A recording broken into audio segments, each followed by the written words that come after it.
সূর্যমুখী ফুল আঁকার জন্য আমরা প্রথমে একটি গোল করব। ঠিক আছে, এইভাবে একটি গোল করে নেবে। তারপরে মাথায় এরকম একটি পাপড়ি করবে। ঠিক যেখানে শেষ হয়েছে তার পাশ থেকে আর একটি এরকম করবে। এইভাবে করতে করতে পুরো রাউন্ডটা এইভাবে কমপ্লিট করে নেবে।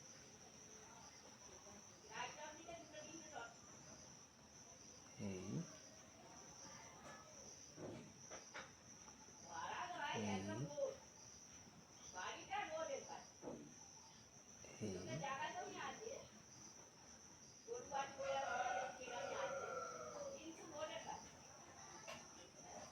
হলো। এবার কি করবে, এই যে গ্যাপগুলো আছে এই গ্যাপের মাঝ বরাবর আর একটা করে দেবে। দুটো,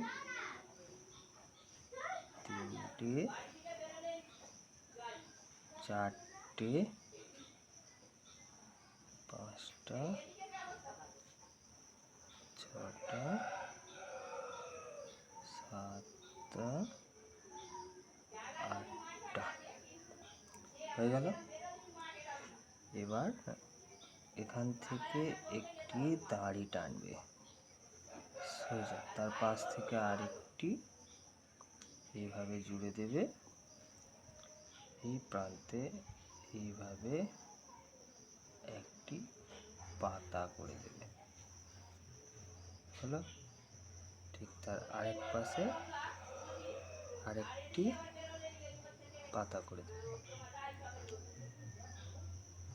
পাতার মাঝে এইভাবে দাঁড়িয়ে টেনে দেবে।